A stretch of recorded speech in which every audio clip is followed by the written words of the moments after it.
Everyone, आज का जो हमारा टॉपिक है वो है ideal and non ideal solutions. Ideal और नॉन आइडियल सॉल्यूशंस कौन से सॉल्यूशन होते हैं हमारे पास बाइनरी सॉल्यूशन में। बाइनरी का मतलब जिसमें हमने दो कंपोनेंट लिए होंगे, और बाइनरी में भी कौन सा वाला solution, liquid liquid solutions. Liquid liquid solutions मतलब जिसमें सॉल्वेंट भी क्या होगा, लिक्विड होगा, और सोल्यूट भी क्या होगा, लिक्विड होगा। और दोनों क्या होंगे, लिक्विड लिक्विड सॉल्यूशन में दोनों सोल्यूट और सॉल्वेंट क्या होते हैं, वोलेटाइल होते हैं, वेपर्स बना सकते हैं। तो बाइनरी सॉल्यूशन में जो लिक्विड लिक्विड सॉल्यूशंस होते हैं उनको हमने दो टाइप्स में क्लासिफाई करा होता है। फर्स्ट जो होती है वो होती है आइडियल सॉल्यूशंस, सेकंड होती है non ideal solutions.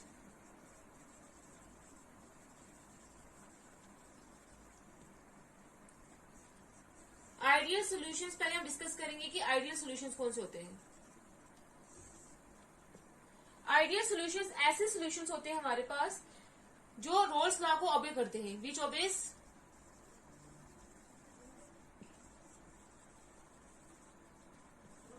Roles law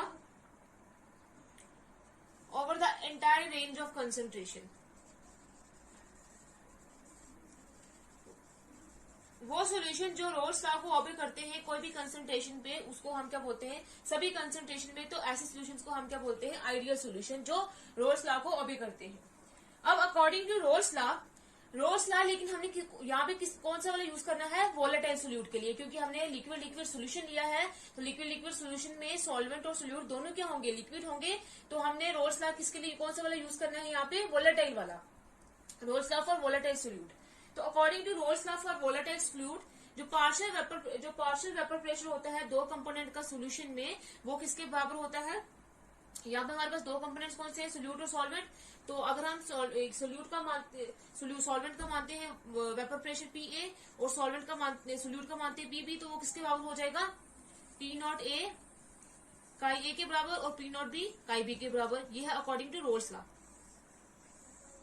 किसके लिए, जिसमें हमने वोलेटाइल सोल्यूट ऐड किया है, कि जो वेपर प्रेशर होता है किसी भी कंपोनेंट का, वो किसके बराबर होता है, प्रोडक्ट के बराबर होता है। किसके प्रोडक्ट के बराबर, उसी कंपोनेंट के वेपर प्रेशर के बराबर, लेकिन प्योर स्टेट में, और मोल फ्रैक्शन के बराबर। ये हमारे पास है वेपर प्रेशर, क्योंकि हमने दो बाइनरी लिया है, तो यहाँ पे दो ही कंपोनेंट्स होंगे, सोल्यूट और सॉल्वेंट। तो ये हमने लिया है सॉल्वेंट का वेपर प्रेशर, और ये है सोल्यूट का वेपर प्रेशर। तो ये हमारे पास दो कंपोनेंट हो गए। अब अगर हम एक ग्राफ ड्रॉ करें, जैसे हमने एक ग्राफ ड्रॉ किया है, ये हमारे पास एक ग्राफ है। यहाँ पे हमने क्या करना है, ये यहाँ पे हमने लेना है वेपर प्रेशर, और यहाँ लेना है मोल फ्रैक्शन। ये है कंपोनेंट A और ये है कंपोनेंट B। कंपोनेंट A का जो वेपर प्रेशर है प्योर स्टेट में, वो हम यहाँ पे लेंगे P0A, और कंपोनेंट B का लेंगे P0B, क्योंकि जो वेपर प्रेशर प्योर स्टेट में होंगे वो क्या होंगे, कांस्टेंट होंगे। अब जो है, अगर हमारे पास मोल फ्रैक्शन यहाँ पे XA है और यहाँ पे XB, X1 X0,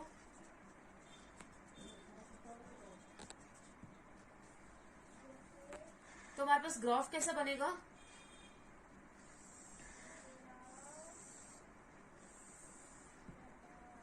ये हमारे पास ग्राफ बनेगा। और ये है हमारे पास पार्शियल प्रेशर ऑफ A, ये है partial pressure of component B, और ये है हमारे पास total vapour pressure of solution.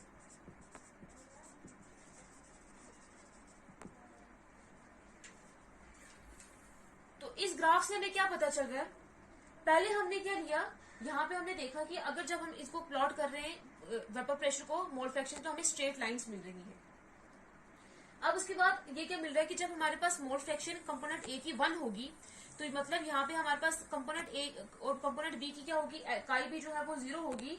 तो मतलब यहाँ पे कंपोनेंट A ही प्रेजेंट होगा, मतलब ये जो यहाँ पे जो सोल्यूशन होगा उसमें प्योर लिक्विड होगा A, सिर्फ हमारे पास उसमें प्योर लिक्विड होगा A, जब यहाँ पे उसकी सोल्यूशन की कंसंट्रेशन यहाँ पे होगी। तब जो वेपर प्रेशर होगा कंपोनेंट A का, वो किसके बराबर होगा, यहाँ पे उसी vapour pressure of the component in pure state, उसी कंपोनेंट के वेपर प्रेशर के बराबर होगा, लेकिन प्योर स्टेट के बराबर होगा। लेकिन यहाँ पे जब काई A जो है वो 0 के बराबर होगी और काई B जो है वो 1 के बराबर होगी, तब क्या होगा, तब जो वेपर प्रेशर होगा कंपोनेंट B का, तब हो जाएगा वो किसके बराबर हो जाएगा, P0B के बराबर हो जाएगा। Vapour pressure of component be in the pure state. तो अब जो है अगर जब यहाँ पे 1 होगा तो यहाँ पे मतलब लिक्विड प्योर ए होगा, लिक्विड में प्योर ए कंपोनेंट होगा। और जब यहाँ पे होगा ये जो काई बी का मतलब यह है कि यहाँ पे जो सोल्यूशन होगा उसमें उसमें क्या होगा, लिक्विड होगा, प्योर लिक्विड होगा, प्योर सोल्यूशन होगा, कौन सा, बी। अब जो है इसमें जब हम क्या ऐड करेंगे, यहाँ पे जब था तब प्योर, ये था प्योर लिक्विड था ए, यहाँ पे जो प्योर लिक्विड था बी।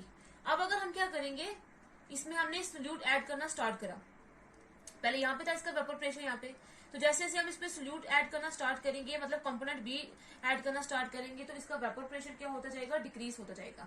तो पहले यहाँ पे था, अब डिक्रीज होता जाता, कहाँ, पहले एक्स ए पे था, अब डिक्रीज होता जाता, कहाँ चला जाएगा, एक्स 0 पे चला जाएगा। सिमिलरली पहले इसका काई बी का जो दूसरे कंपोनेंट का वेपर प्रेशर था, पहले यहाँ पे था पी नॉट बी, जब इसमें हमने दूसरा कंपोनेंट ऐड करना स्टार्ट किया तो इसका जो वेपर प्रेशर है वो कहाँ से हो गया, 1 से कहाँ पे शिफ्ट हो गया, 0 पे। ये है हमारे पास, ये जो स्ट्रेट लाइन हमें दिखाई दे रही है ये हमारे पास है vapour pressure of component B, और ये वाली जो लाइन है ये है vapour pressure of component A, और ये जो लाइन हमें दिखा रही है ये टोटल वेपर प्रेशर है किसकी, सोल्यूशन की। ये है हमारे पास Raoult's law for volatile solute का ग्राफिकल रिप्रेजेंटेशन। अब हमने बोला है कि जो आइडियल सोल्यूशन होते हैं वो सोल्यूशन होते हैं जो कि क्या ऑब्जे करते हैं, रोल्स लॉ को ऑब्जे करते हैं। रोल्स लॉ क्या बोलता है, वोलेटाइल सॉल्यूट के लिए P A is equal to P not A chi A और P B is equal to P not B chi B, ये करता है। अब ये है इसका ग्राफिकल रिप्रेजेंटेशन। तो आइडियल सोल्यूशन में क्या होता है, जो पी थ्योरेटिकल होता है वो किसके इक्वल होता है, पी ऑब्जॉर्ब के इक्वल होता है। पी थ्योरेटिकल किसके बराबर होता है, पी अब्सॉर्ब के बराबर होता है। मतलब जो रोल्स लॉ के अकॉर्डिंग जो हमने टोटल वेपर प्रेशर जो कैलकुलेट किया था, थ्योरेटिकली जो कैलकुलेट किया था, अगर वो जो अब्सॉर्ब वैल्यू है अगर वो सेम आएंगी तो मतलब वो जो सोल्यूशन है वो किसको ओबे करेगा, रोल्स लॉ को ओबे करेगा।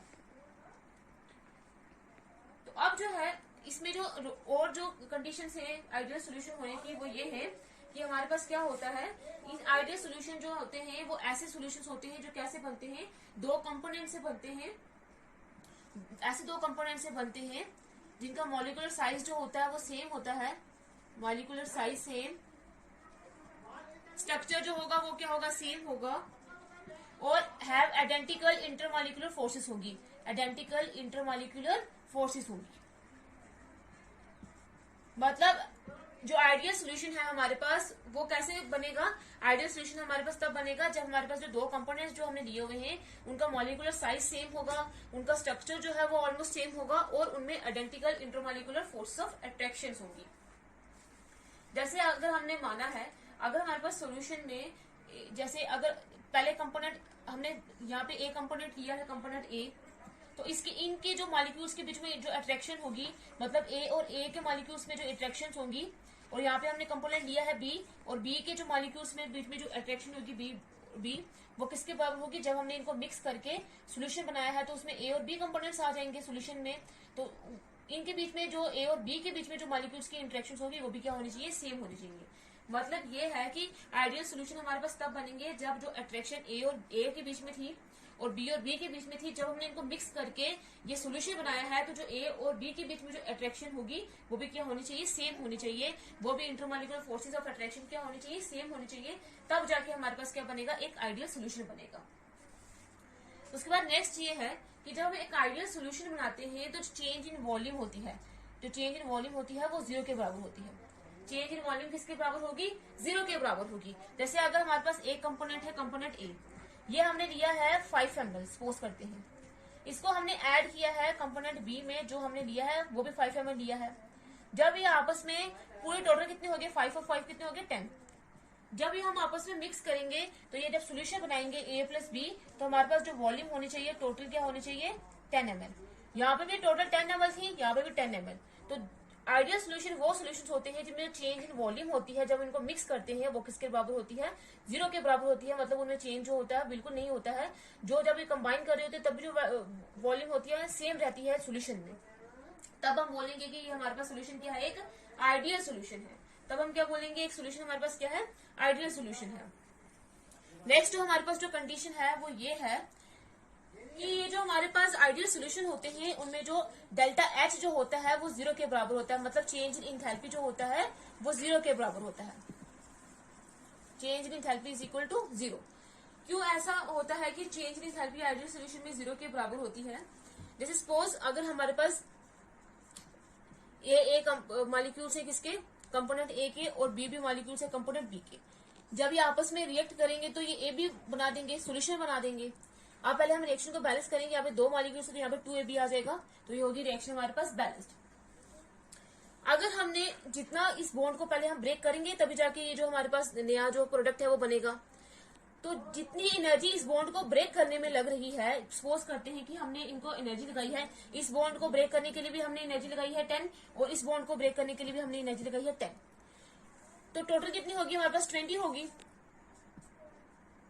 टोटल हमारे पास कितनी होगी 20 होगी। तो जब हम इसको ब्रेक करने पे अगर एनर्जी जो है वो 20 लगी है, तो जब हम इसको वापस से ये जब एक नया प्रोडक्ट बनाएंगे तो ये जो एनर्जी इस प्रोडक्ट के बनने में जो रिलीज होगी वो भी किसके बराबर होनी चाहिए?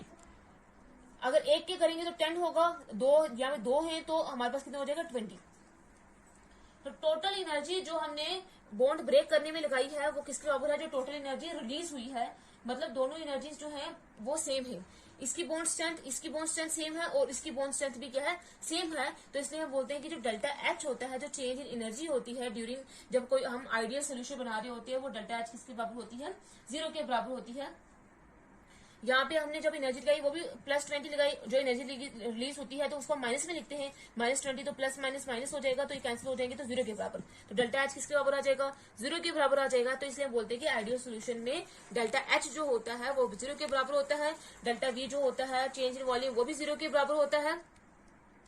और ये जो हमारे पास आइडियल सोल्यूशन तब बनता है जब हमारे पास 2 कंपोनेंट जिनका मॉलिक्यूलर साइज सेम होता है और उनके बीच में जो अट्रैक्शंस होती है वो सिमिलर अट्रैक्शंस होती है। अब आइडियल सोल्यूशन की एग्जांपल है हमारे पास, example benzene plus toluene. Benzene plus toluene हमारे पास आइडियल सोल्यूशन में आते हैं। बेंजीन का स्ट्रक्चर ये होता है और टोलिन का होता है बेंजीन और इनके साथ CH3 मिथाइल। और भी एग्जांपल है जैसे N hexane plus N heptane,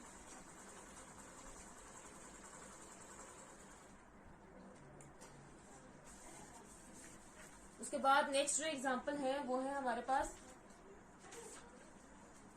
chlorobenzene and bromobenzene और ethyl chloride plus methyl chloride. ये हमारे पास ये सभी एग्जांपल्स है किसकी? आइडियल सॉल्यूशन की। और एक आइडियल सॉल्यूशन वो होता है जो क्या करता है? रोल्स लॉ को ओबे करता है अंडर ऑल कंसेंट्रेशंस। उस सॉल्यूशन को हम क्या बोलते हैं? वो क्या है हमारे पास? Ideal solution.